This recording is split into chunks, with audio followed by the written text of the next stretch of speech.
ओम शांति। जब कभी किसी से मिलना होता है तो इच्छा होती है ये कौन है, मैं कौन हूँ। तो मेरा परिचय भी बहुत अच्छा परिचय है। मेरा लौकिक नाम तो लक्ष्मी है, लेकिन लक्ष्मी नाम से हमको कोई बुलाता नहीं है। नाम कितना अच्छा है। बनने जा रहे हैं नर से नारायण, नारी से लक्ष्मी। परंतु बाबा ने कहा है कि लौकिक को भूलना है।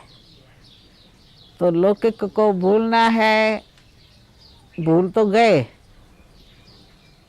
उसमें भी जब भी हम लोग ओमनास में आए तो 4-5 लक्ष्मियाँ थी। 4-5 लक्ष्मियाँ, एक लक्ष्मी को बुलाएंगे तो सब आ जाएंगे। इसलिए उस टाइम हम ध्यान दीदार में बहुत जाती थी। तो कौन लक्ष्मी, संदेशी लक्ष्मी को बुलाओ। तो संदेशी लक्ष्मी हाजिर हो गई। चलते चलते हम बाबा से मैसेज ले जाते थे, ले आते थे। और विशेष मैसेज हमारा रास विलास का ही ले आते थे। तो जो हम ऊपर में देखते थे वो ही आकर के हम नीचे रास ओम के पैटर्न में, स्वास्तिका के पैटर्न में, स्टार के पैटर्न में, चंद्रमा के पैटर्न में, आदि आदि जो भी दिव्य पैटर्न है उन सब में आकर के हम लोग नीचे सिखलाते थे। मैं भी कोई रास नहीं जानती थी, लेकिन मैं ऊपर देख के ऊपर वालों का नकल करती थी और नीचे आके सिखलाती थी। मेरा नकल फिर नीचे वाली बहन जो है वो कर देती थी। तो हम वो 2 बहनें, वो बहनें यहाँ थी लेकिन शरीर से चली गई है। और सब 20 दादियों को, जो अभी दादियाँ कहलाती है, उन सब को खड़ा करके और हम लोग सिखलाते थे। तो इसलिए ये मेरा लक्ष्मी नाम तो उसी टाइम ही कट गया। और संदेशी जो ये गुणवाचक, कर्तव्यवाचक नाम है वो पड़ गया। तो आज तक भी मेरे को सब संदेशी बुलाते हैं। उनके बाद ये हुआ अलौकिक नाम, और परलौकिक नाम की भी बड़ी लिस्ट आई थी। इन्हीं से कनेक्टेड है कि जब रास विलास या बाबा के साथ हम खेलती थी, चाहे चौंपर खेल, चाहे बैडमिंटन खेल, तो हमारे को रमणीक मोहिनी कहते थे। मम्मा भी जब मिलती थी तो गैलरी में खड़ी हो जाती थी। तो हम लोग कुछ बहनें ऐसे रमणीकता से मम्मा से सवाल करते थे, सब हंसते थे, करते थे। तो टोटली नाम मेरा आया ऊपर से। ये वो लिस्ट हम नहीं ले आई है, दूसरी बहन ले आई थी। तो उसमें मेरा नाम पड़ गया रमणीक मोहिनी। परंतु वो भी कोई बुलाता नहीं है, क्योंकि वो रास विलास, ये खेल कूद सब हमारा, अभी हम लोग योग के ओर जा रहे हैं तो वो सब नहीं होता है। इसलिए रमणीक मोहिनी मेरा तीसरा नाम, परलौकिक नाम है। मेरा चौथा नाम स्पेशल नाम है, जो सिर्फ साकार बाप दादा ही मुझे बोलते थे, या बहुत करके पत्र में लिखते थे। तो पत्र में बाबा, साकार नाम में बाबा लिखता था, मीठे मीठे नूर रतन विंद्र बाला। विंद्र बाला का भी अर्थ है जो किसी को बहलाए। तो बाबा के साथ तो 400 आत्माओं में, बहनों में एक मैं ही थी जो बाबा के साथ चौंपर खेला खेलती थी। तो इसलिए बाबा नाम हमेशा विंद्र बाला ही करके लिखते थे, बुलाते थे। तो ये मेरा स्पेशल नाम है, वो किसी को पता भी नहीं है, बोलने भी नहीं आते। जो हमारी बहनें पुरानी है वो सब जानती है। तो ये तो है मेरे नाम का परिचय। उनके बाद हमारा जन्म जो है हैदराबाद सिंध में 25 दिसंबर 1925 में हुआ है। 25 दिसंबर माना क्रिसमस डे, तो उसी दिन हुआ है। और 5 साल तो माँ बाप के गोदी में रहता ही है बच्चा। उनके बाद हम स्कूल में जाने लगे, 5 क्लास पढ़ी होंगी। उनके बाद 5 क्लास बना, उसमें लोअर केजी, अपर केजी और 3 क्लास ये पढ़ करके जब 5वें 6ठे में गई तो फिर अनाउंस हो गया वो मंडली में कि जिसको भी अपनी लड़कियां देनी है वो देवे। तो उस टाइम हमारी माँ, भाई, भाभी जो है वो सब हरिद्वार में वो जनेऊ होता है ना, वो पहनाने के लिए गए थे। बाप था सिर्फ, तो बाप भी जाता था, बाप को बहुत लगन लग गई थी, वो भी ध्यान में जाता था अच्छी तरह से। तो उसने फिर हम 4 बहनों को स्कूल से उठा करके इसमें बिठा दिया, तो दाखिल कर दिया। उनमें 4 बहनों में भी 2 बहनें तो हम स्टूडेंट होके रही, एक हमारे से छोटी बहन है जो अभी बॉम्बे में है, और हमारे से 2 बहनें वो टीचर बन गई, जिसमें शांतामणि दादी को तो आप लोग सब जानते ही हैं। तो शांतामणि दादी और दूसरी बहन भी जो थी वो टीचर थी, और उनसे बड़ी जो थी सबसे बड़ी थी चंद्रमणि दादी, प्रकाशमणि दादी और मिट्ठू दादी, शांतामणि दादी और कला दादी। ये 5 हमारी दादियाँ रहती थी, और हम करीब करीब 60 जने होंगे जिनको ड्राइड हो करके 12-12 लड़कियाँ को संभालते थे। तो ये पार्ट हमारा चलता रहा संदेश का, ले आने जाने का, करने का। तो बाबा जब भी पाकिस्तान हुआ, हिंदुस्तान के बाद पाकिस्तान, हाँ हिंदुस्तान के बाद पाकिस्तान हुआ, तो सब उसी टाइम हम लोग योग का प्रोग्राम ले आए थे। तो वो 3 बरस हम लोग अच्छी तरह से योग अभ्यास में रहते थे। तो एनी टाइम सुबह शाम सवेरे जब भी आते थे हम लोग की चेकिंग करने कौन सी संस्था है, तो वो देखते थे ये लोग तो सब बैठे हुए हैं खुदा की बंदगी में। तो उनको बहुत अच्छा लगता था और बोल के जाते थे आपको कुछ भी ज़रूरत हो, कोई तकलीफ हो तो पहले हम लोग को बताना। हम लोग बताएं कि वो अपने आप ही पुलिस हमारे दर पर खड़ी कर देते थे। यहाँ से इतना दूर थोड़ा मार काट होती थी और पुलिस हमारे दर पर आ जाती थी, वे क्यों आए हो कि इधर मार काट हो रही है। तो ऐसे करके फिर जब ये हमारा 14 साल पूरा हो रहा है तो हम लोग आए। उस टाइम ये पता नहीं था कि ये सभी कोई हमारा इतना आश्रम होंगे, ये होंगे, वो कुछ भी पता नहीं था, या यहाँ सेंटर खोल के जाए, कुछ पता नहीं था। तो हम लोग सब उन्होंने जो हमारे रिलेशन वाले जिन्होंने अखबार में रोज़ रोज़ सुनते थे कि ये सब मार काट हो रही है, तो उन्हों का तो हम लोग का तो वो कुछ नहीं, हम लोग का जो चला गया एक मम्मा एक बाबा, बस उनको ही देखना है, वो ही हमारे मम्मा बाबा है।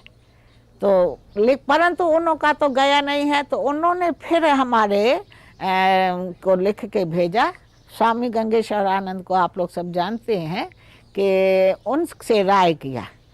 तो राय किया तो फिर हम लोग, उन्होंने कहा कि स्टीमर करके भेज दो और मकान की किराया जो है 12 महीने के लिए दे दो और बुला लो। तो उसी के प्रेरणा से फिर हम लोग सभी आ गए, उधर आ गए। तो यहाँ आए तो उन्हों की सभी को इच्छा हुई, हमारे रिलेशन वालों को, कि हम देखें हमारी बच्चियाँ कैसी है, क्या है। तो कोई दिल्ली गया, कोई बॉम्बे गया, कोई अमृतसर गया, कोई अम्बाला गया, करनाल गया, ऐसे करके लखनऊ, कानपुर में वहाँ भी गए। हम पहले दिल्ली गई थी। जब हमारे स्टूडेंट बढ़ गए, हमारे बाबा के बच्चे, तो उन्हों को बहलाने के लिए बाबा फिर हमको बुला लेता था, बच्चों को आके। तो हम लोग की रास जैसे आजकल की रास है वैसा नहीं होती थी, हम लोग की अव्यक्त रास कहलाती थी, जो सूक्ष्म वतन वाली रास कहलाती थी। तो बाबा हमेशा हमको लिखता था, आओ बच्चों को आके बहलाओ। तो फिर हम लोग 4-5 जने थे, वो कोई मेकअप नहीं, कोई कुछ नहीं, सफ़ेद साड़ी। उसी टाइम में बाग बगीचे में बहुत सफ़ेद फूल होते थे, उसका ये गजरा बनाते थे, हाथ का बनाते थे, वो करते थे। तो वो रूहानियत भरा सभी को चेहरा दिखाई पड़ता था, और रास विलास हम लोग दिखाते थे। फिर हम चले जाते थे भाई, जो पार्टी आती थी पार्टी को विदाई करके या पार्टी के साथ जाते थे या वो हो जाते थे। 1958 में हम पटना पहले पहले गई है, पटना गई है। और हमारे साथ दादी प्रकाशमणि, दादी जी निर्मल शांता और कुंज दादी, मैं और 2 और थी, जसोदा मैया और मोहिनी बहन जो बॉम्बे में है वो थी। तो हम 6 जन, एक रानी बहन भी थी जो अमृतसर की थी, वो नहीं है। तो वो सब वहाँ रहते थे पहले, पटना जब मैं थी मतलब, तो वो रहते थे। उनके बाद हम 6 साल रहे वहाँ पर पटना में। 6 साल के बीच में हम लोग 64 में मधुबन में दादी और हम सब आ गए। और निर्मल शांता तो हमारे से पहले से ही चली गई थी बॉम्बे। तो जब हम लोग यहाँ आए तो करीब करीब 1 साल मधुबन में रहे। और उसी बीच में समझो मम्मा का भी लास्ट अव्यक्त था। और उनके बाद दादी भी जो है वो बॉम्बे चली गई थी। उनके बाद हम फिर कलकत्ता गए। कलकत्ता 3 साल रही, 66, 67, 68। 8 के लास्ट में बाबा ने एक पत्र लिखा निर्मल शांता को कि हम सब दीदी जाने वाली है टूर पर और तुमको निर्मल शांता बेटी छुट्टी देवे तो चले आओ। तो उसी टाइम दिल्ली में मोरारजी देसाई जो है वो हमारे म्यूज़ियम का उद्घाटन करने वाला था दिल्ली में। तो उसी टाइम हम दोनों वहाँ से निकले, एक दिन दिल्ली में रह के फिर बाबा के पास आए। तो वो दिसंबर मास और 18 दिन और मैं फिर मधुबन में ही रही। और दीदी मनमोहिनी को निर्मल शांता लेके गई कलकत्ता, ओडिशा वगैरह दिखाने के लिए। मेरे को क्या हुआ, हम बाबा के साथ हाथ मिला के आ रही थी रूम में। और हमको क्या हुआ उसी टाइम, बाबा पहले पूछा, कुछ डॉक्टर बोल के गया वगैरह।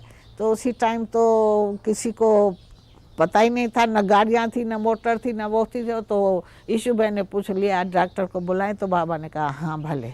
तो जमुना प्रसाद भाई उसी टाइम में साइकिल लेकर के वो गया।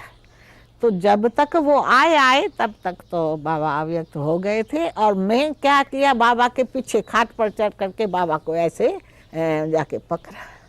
तो बाबा मेरा हाथ पर ऐसा पकड़ करके और बस ऐसा ऐसा ऐसा ऐसा करके ऐसा रख दिया। तो हम लोग सब साइलेंस हो गए, न किसी ने रोया न किसी ने कुछ किया, बस साइलेंस हो गए।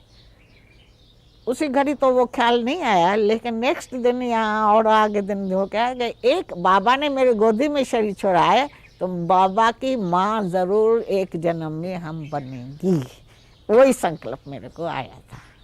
बाबा के साथ हम सखा बन के भी रहूँगी और बाबा के एक जन्म में माँ भी ज़रूर बनूँगी, ये संकल्प आया था। एक संकल्प जरूर उठा था उसी टाइम में, अब क्या होगा, कौन मुरली चलाएगा। तो अव्यक्त बाप दादा के तन में, यानी जो अभी प्रैक्टिकल पार्ट चल रहा है, तो बाबा ने आके बताया कि वैसे का वैसा ही चलेगा जैसे चल रहा है। और ख्याल ख्वाब में भी नहीं था कि ऐसे हो सकेगा। और सचमुच में वो जो नहीं, हम लोग को पहले पता होता तो हम लोग ढेर मुरली इकट्ठी करके रखते थे, लेकिन वो पता नहीं था।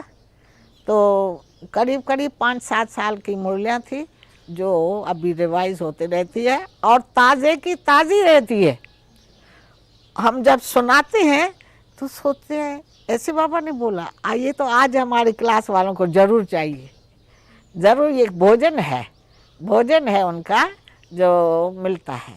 तो हम किसको बैठ करके सावधानी दें, शिक्षा दें, कोई ज़रूरत नहीं है।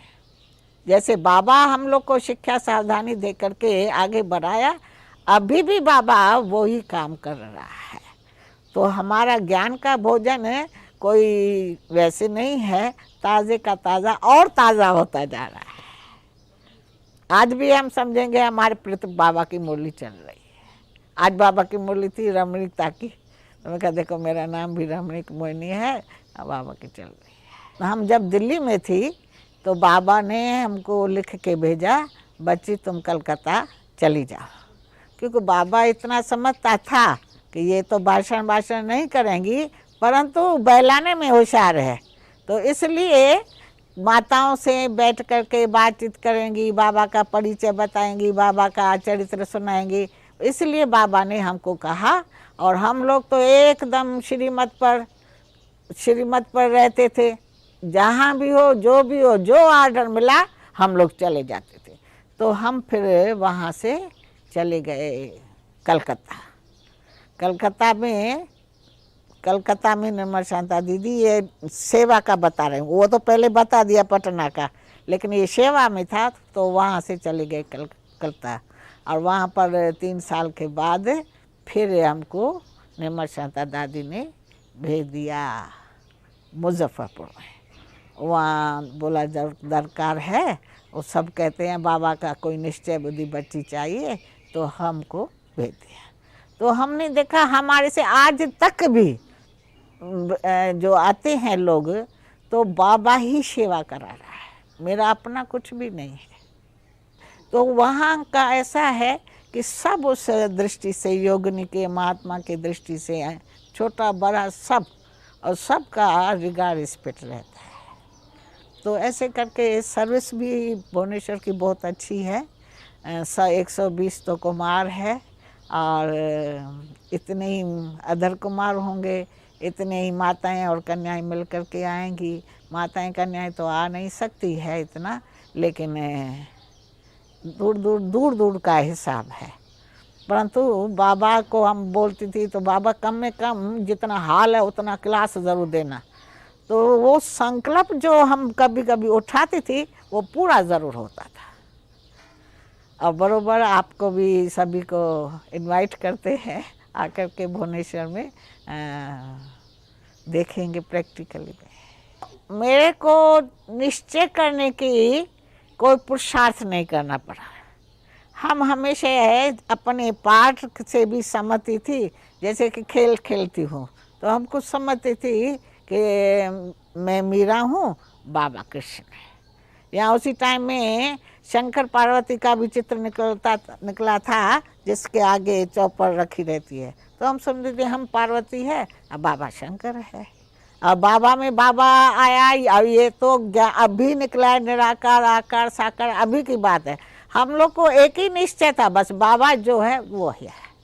तो मैं वह माता से पिता बंधु सखा, ये जो गायन है वो हम लोग प्रैक्टिकल अनुभव करते थे। माँ का पाठ भी बाबा हम लोग के साथ बजाए। कभी कुछ तकलीफ हो गई आकर के ऐसा गले लगा करके, बच्ची क्या हुआ है, कोई जो देना होगा, डायरिया होगा तो कुछ इस सब गोल का वो भी बैठ करके चमचे से पिलाते थे। बाबा खेलता तो हम लोग बच्चों के लिए ही है ना, तो बाबा का खेल तो ये चौपर था ही था। और उनके बाद जब दिल्ली वगैरह से भाई बहन आते थे तो उनको को भी बाबा को बहलाना है, तो बाबा के अंग संग हम रहती थी। कभी ब्रह्मणी का पाठ भी बजा के रही तो बाबा कहता था तुम देखो जब हम फ्री रहें तो वो लगा लेना बैडमिंटन। तो वो बैडमिंटन इधर इसी जगह पर ही लगाते थे। और सभी जो बैठ करके खेलते थे। विश्वरतन दादा हमको भी बहुत शौक रहता था, तो बाबा कोशिश करता था हमको दूर दूर भगाता था ताकि जोर लगाए बैडमिंटन का।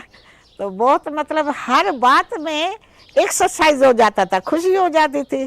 चाहे चौपर खेला में भी, चाहे इसी में भी, चाहे छोटे छोटे बच्चे आके बाबा को कहेंगे बाबा कैरम खेलेंगे, वो करेंगे। तो बाबा बोला अच्छा बच्चों को ले आओ। तो उनके साथ बैठ के कैरम भी बाबा खेलते थे, करते थे। हमारी डिपार्टमेंट एक और भी थी। बाबा जो क्लास में आते थे ना तो रिकॉर्ड बजाने की होती थी, तो बाबा से पूछ करके और हम रिकॉर्ड बजाती थी।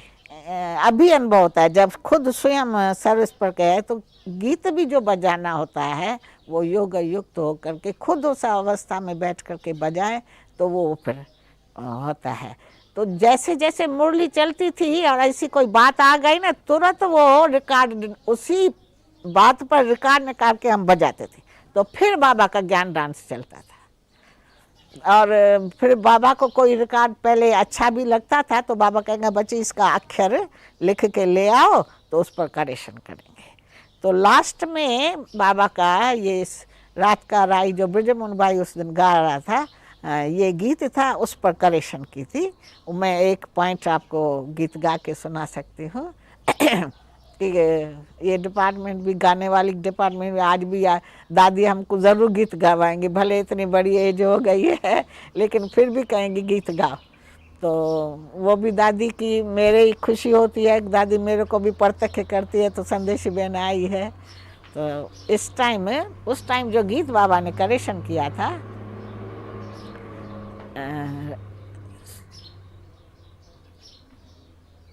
सुख शांत के राही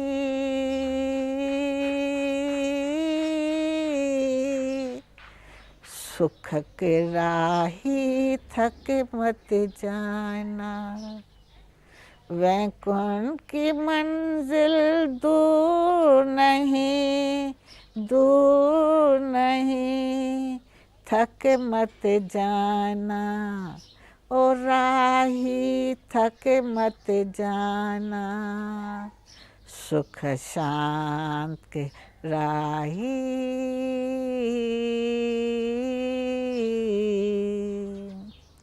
मृत्यु लोक के इस आंगन में पल ब पल है दुख घनेरा, अमर लोक के उस आंगन में पल ब पल है सुख घनेरा, ज्ञान अमृत पी कर देखो मिट जाएगा घोर अंधेरा, भगवत गीता कह रही काम कटारी मंजूर नहीं, मंजूर नहीं, थक मत जाना, ओ राही थक मत जाना, सुख शांत के राही।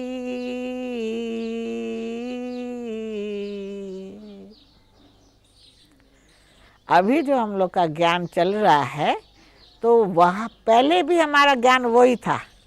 अभी जैसे हम लोग सबको बताते हैं ज्ञान, योग, धारणा, सर्विस, ये सभी है, तो उस टाइम गीत के माध्यम से, अभी भी गीत के माध्यम से ऐसे ऐसे डांस डूंस करके ये बताते हैं, लेकिन उसी टाइम वो भी हम लोग का अव्यक्त था। जैसे मान लीजिए योग में बैठना है तो उसको स्मृति दिलाएंगे, कौन देश है जाना बाबू, हुआ कहाँ से आना, कौन देश है जाना बाबू, हुआ कहाँ से आना। ज्ञान के भी गीत होते थे, ज्ञान से ऐसे जग में आनंद निराला। तो दादी भी जब पिकनिक में लेके जाती थी या बाबा भी ले जाता था, तो बाबा ज़रूर कहेंगे ये गीत गाओ। तो हम लोग फिर वो बैठ करके जैसा समय वैसी बात वैसा गीत गाते थे। ज्ञान तो बाबा शिव बाबा ने वास्तव में हमको पहले भी दे दिया था बीज रूप का, लेकिन उसी टाइम एक अलौकिक पावर था। पहले जैसे हम लोग समझते थे खुद, जब खुदा का बच्चा है हम भी खुदा है, ईश्वर का बच्चा है हम भी ईश्वर है, गीत भी ऐसे बने हुए थे। लेकिन जब देखा बाबा ने ये लोग तो एकदम नशे में चढ़ जाती है, तो ईश्वर है ही नहीं, आत्मा है, तो फिर किसी बहन के तन में आकर के बाबा ने फिर अपना परिचय दे दिया था। तो वो परिचय बोला, बच्चे तुम लोग तो खुदा के बच्चे खुदा तो नहीं हो, लेकिन वो पावर जरूर हम बाबा ने बढ़ी, जिस पावर से ही हमारी बांधेली बहनें जो उतनी भी थी वो पावर में रहती थी। पहले हम लोग सोचते थे अंगुष्ठ, जो परमात्मा अंगुष्ठ सदृश है, अभी समझते हैं ज्योति बिंदु है, बाबा ने वो आके परिचय होते हैं। तो ये तो ठीक है, छोटे क्लास में छोटी बात आए, अब जैसे जैसे बढ़ते गए उसी टाइम बोलते थे अगर बिंदु रूप है, तो हम लोग समझ भी नहीं सकते थे। लास्ट में भी साकार बाबा जब अव्यक्त हुए तो क्या बोला, यही बोला, अच्छा माताएं तुम लोग ज्योति बिंदु नहीं रह सको तो चलो मंदिर में तो शिव बाबा देखा है, उसी को याद करते, परंतु निरंतर बाबा को याद रखो, बुद्धि में रखो। बाबा का तात्पर्य यही था। बाबा का ज्ञान तो एक ही है ना, सुनाएंगे वो, परंतु जो बुद्धि जैसा कलेक्ट कर सकेंगे, समझ सकेंगे, वैसे ही समझाएंगे। और हम तो जो 7 दिन का कोर्स होता है, हमारी छोटी छोटी बहनें जितनी भी है वहाँ की ओडिया भाषा वाली, सब वही कराती है। हमको तो बाबा नाम वाला करने लिए रखा है, कराती है, क्लास भी बढ़ाया उन्होंने, सब कुछ किया, परंतु किसका है क्या है, इसलिए पालना देते हैं जैसे भी समझे। पर मेरे भी वो भी मैं नहीं, बाबा ही हमारे साथ है हमेशा।